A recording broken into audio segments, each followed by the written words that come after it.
Hey everybody, welcome back to BobkeTV. Well, it's Tuesday once again and time for the Broom Wagon. Coming up on the Broom Wagon today, Amstel Gold Race, the good, the bad, and the ugly. And from Castilla y León, down in Spain, a little 3-day stage race. Under 23 Liège, Bastogne-Liège, one of the biggest races for the Espoir category, U.S. Criterium Championships, men and women. Musette Musings, Tweet of the Week, and Women's Euskal Bira bike race from Spain. All of that on the Broom Wagon.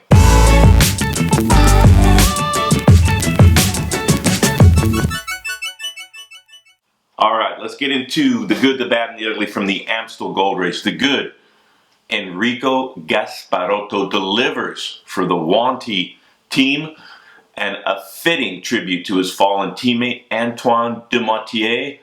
Gasparotto, previous winner, was on my radar to perhaps repeat. Wanty's been looking for this as a way of honoring their fallen Antoine Demotier. And Enrico Gasparotto rode an absolutely perfect race, attacked at the right time, believed in his attack. That was the only chance he had to win. If he waited a little bit longer, it would have been a field sprint, and he probably would have lost that. So went on the offensive on the last climb, the Cowberg. Was joined by Michael Valgren from the Tinkoff squad, and Valgren did maybe a little bit too much work, and so the veteran, 34 years of age, Enrico Gasparotto, been on good form recently, follows through with a brilliant win at Amstel Gold Race. Also the good, Michael Valgren. We saw how strong he was at last year's Tour de France, mile after mile after mile in the win for Alberto Contador and Peter Sagan.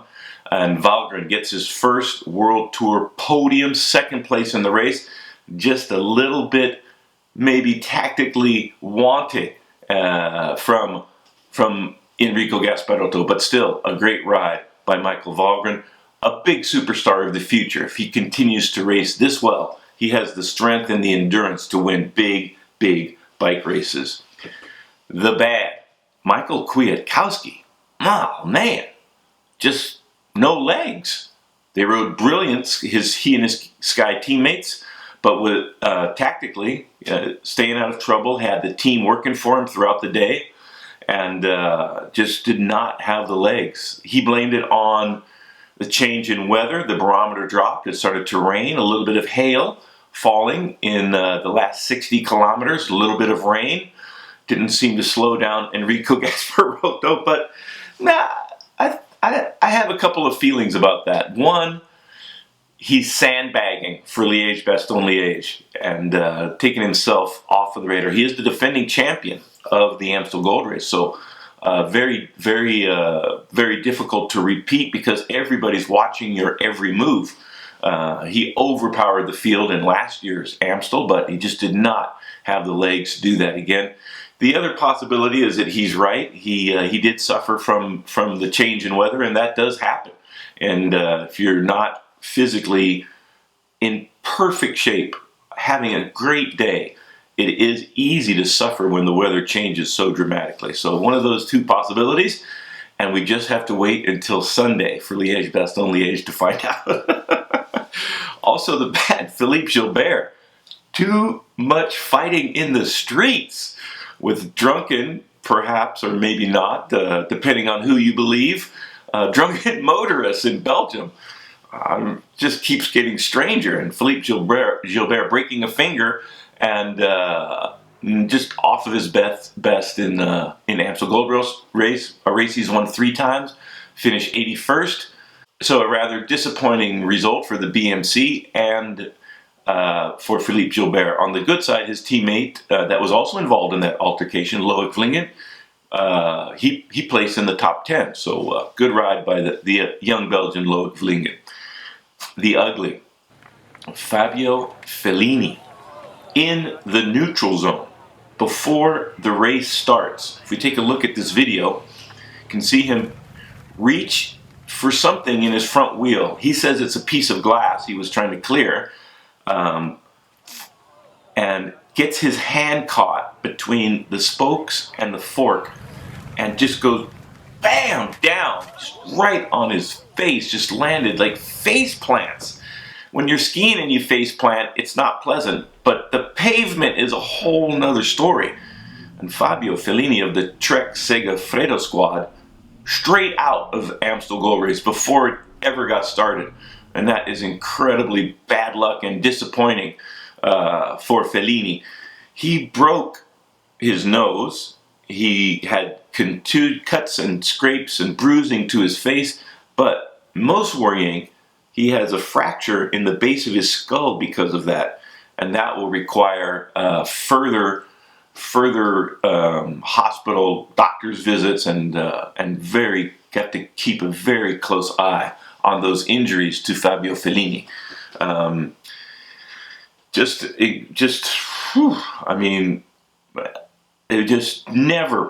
Folks, never reach your hand between your fork and your tire. One way to clear debris is to take your water bottle and rub it against the tire, but reach forward. You can also use your fingers, but if it's glass that your tire picks up, you could get a cut in your finger. But you can also, if you're Peter Sagan, use your shoe and reach around and to the front wheel. The rear wheel, you want to use your water bottle. Make sure you don't get your shoes caught in between your rear wheel and your frame.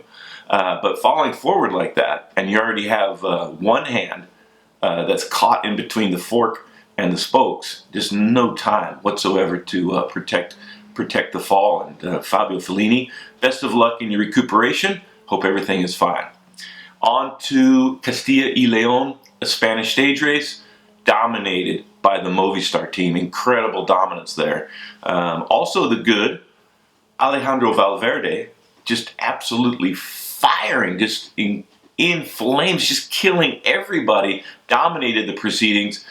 He won Flèche and Liège last year, and so he seems to be on good form to win at least another one of those, perhaps Liège repeat in the monuments, but Alejandro Valverde is sending a very clear message to his rivals. He is in shape and ready to go in the last two Ardennes Classics, which being Flèche Wallonne on Wednesday and Liège-Bastogne-Liège this coming Sunday. Also to the good, it's been a long, dry spell for Carlos Betancourt from the Movistar squad. Dominated Paris-Nice way back in 2014, virtually vanished from professional cycling. He did do a few races. He got a top 20 in the meantime in the Giro d'Italia, but his team at the time, AG2R, hoped for much bigger things and maybe a little bit too much pressure, maybe some language barriers. You know, Carlos Betancourt coming from Colombia to race for a French team in France, AG2R. But all of that sorted out on the Movistar squad, maybe a better cultural fit between Betancourt and the team Movistar, because obviously they're all speaking Spanish, and so stage win for Betancourt, and his first win in over 2 years. So all good from Castilla y León for the Movistar squad.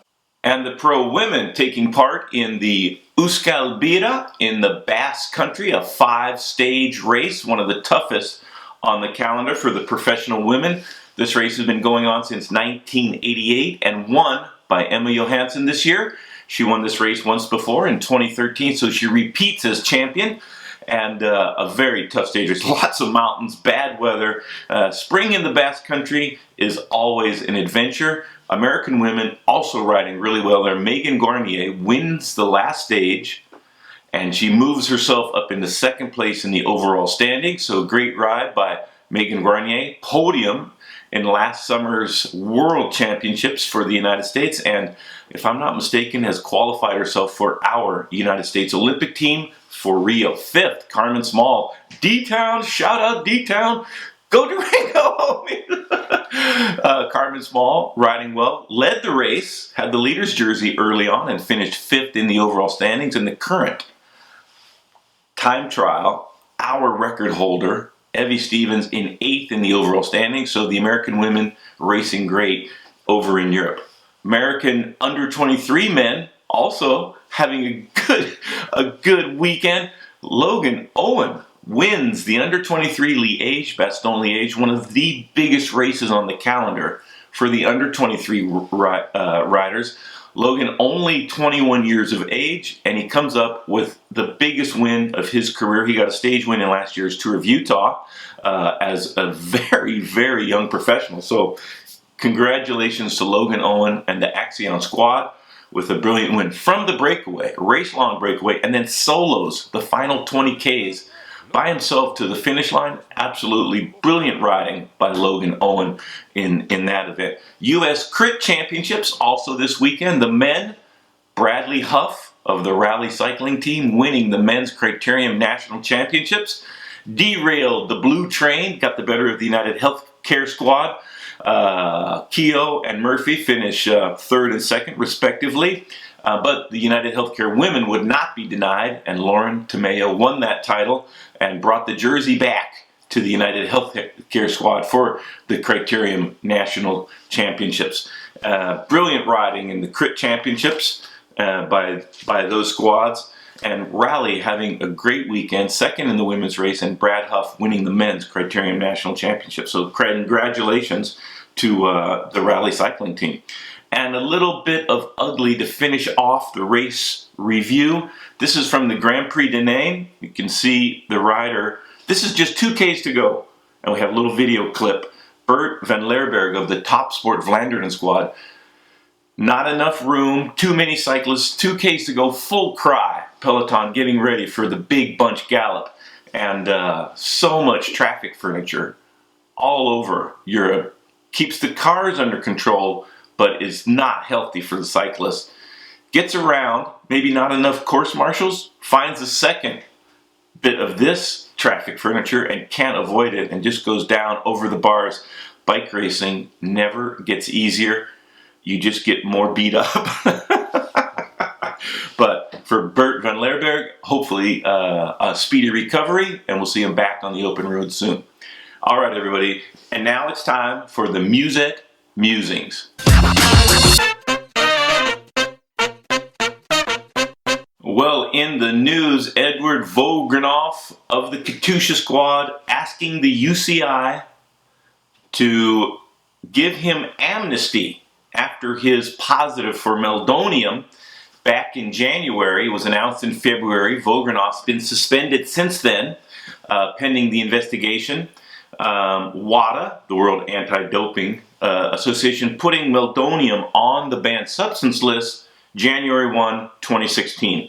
Vogrenoff was the first, Maria Sharapova, probably the highest profile athlete to be caught out by that, but a lot, hundreds of positives for Meldonium, and it's a little bit curious that there might still be trace elements left in a urine sample, even if you stopped using Meldonium the 31st of January 2015.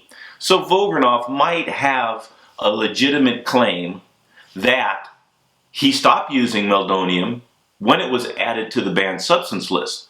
Now they've set a limit of concentration in the urine, which if you're below that, you will be granted amnesty according to the WADA code.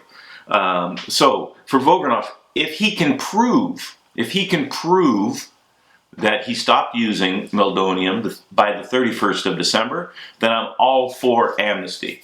If a product is added to the anti-doping list and you stop using it, but there's still trace elements in your system, I think amnesty could be granted in that circumstance. But this is my question, is whether or not his use of Meldonium goes against the spirit of the anti-doping movement. At the least, you have a very powerful pharmaceutical PED, performance-enhancing drug. And Vogrenoff hasn't said, like Maria Sharapova, how long he was using it. If he was treating potential diabetes, he's left all of those details out and is hoping for amnesty from the UCI. To be honest, I think that even if he can prove that he stopped using it in December of 2015, he should still have a suspension because he has violated the letter of the law in the anti-doping, the spirit that you don't use drugs to cheat. You do not use drugs for performance-enhancing purposes. that you race on your natural God-given talent and do your best with what you have, with what you were born with, not what you can buy at the pharmacy. So it'll be very interesting to see what the UCI does for Voganov and for Maria Sharapova. Whether or not she's granted amnesty, that is a very, very interesting question, and I'm sure there'll be more news about Meldonium and all of the athletes that were recently found positive for using it. If they give them all amnesty, that wouldn't surprise me either, but I'd have to take exception to that. All right. Also in the headlines, mechanical doping, a joint effort by French TV and Corriere della Sera, an Italian news magazine, have taken video capture with a heat sensor camera during Strade Bianche and the Coppi Bartoli races in Italy. And they've just published their proof of mechanical doping by a heat sensor, whereby they capture, theoretically, the battery giving off a lot of heat, big heat signature from the battery. And 7 riders, they claim, in the 2 races, that they have evidence of, they have proof of the use of mechanical doping. But I'm calling this a hoax. I'm calling this clickbait, sensationalism, and I am going to have to ask the producers of this show to name the riders.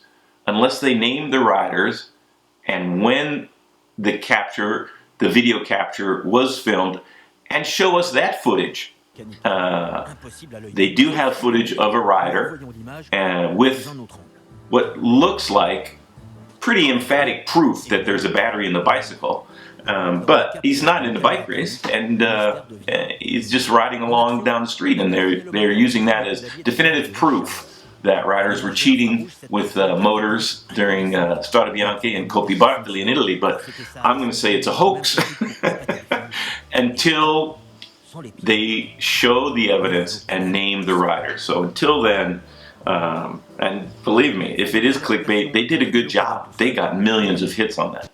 All right. I'm positive that we haven't heard the end of mechanical doping. But my hope is that nobody in professional cycling or any other races is stupid enough to have a motor in their bike. And that to me is, it's just race motorcycles. They have electric bike races, race that. If you're going to do a bike race, pedal your own bike. You don't need a motor. Just, if you need a motor to win a bike race, how pitiful is that? That's just so silly. Just stop it. Let's knock that off. And finally, Peter Sagan. €6+ million for Sagan. He could buy a laser and put it in space. I mean, that's a lot of spandulis. That is a lot of moolah. That's close to the budget of some of the smaller budgeted world tour teams. So whether or not Sagan will get it is one thing. Whether or not he's worth it, I think he is absolutely worth it. It's the best thing that's happened to professional cycling in a long time. He's an absolutely phenomenal rider. Can win throughout the season. He's always competitive. World champion. Just got a monument, Tour of Flanders. And because the Tinkoff team is folding at the end of the year, he is on the open market. So Peter Sagan, and what he brings to the team, the morale, the profile for any sponsor is just, it's priceless. It's incalculable what Peter Sagan means to the sport of cycling. I think every team should pitch in, and if it's a question of whether or not he's going to race, if he doesn't get the $6 million, every team should pitch in a couple of $100,000 so that the team that does get it, and then just sit on his wheel and try to beat him. And as long as he doesn't drop your riders, you have a chance to win. I think most likely, if he's going to get that money, there's a new cycling project sponsored by the Bahrain government. Vincenzo Nibali has been linked to that. They were teammates before, And I think that if it does happen, that's the team he will be racing for next year. But Peter Sagan, worth every single penny of 6+ million euros. All right, now it's time for the tweet of the week. I think you're going to like this one. All right, tweet of the week, Michele Scarponi. He has perhaps the best training partner on the planet, as long as Frankie the parrot does not poop too much while he's flying around. Here we can see Michele Scarponi and Frankie the parrot. It's really remarkable that, I mean, Scarponi's a genius.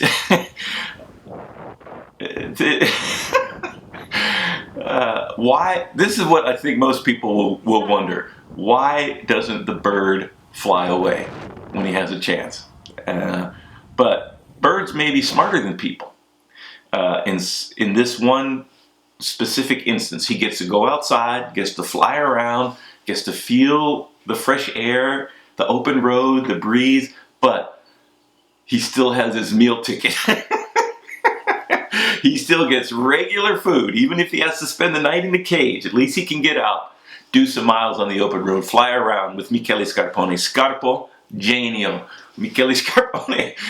I mean, what kind of patience does it take to train a parrot to go along on your training rides? But I'm all for it. Great tweet by Michele Scarponi.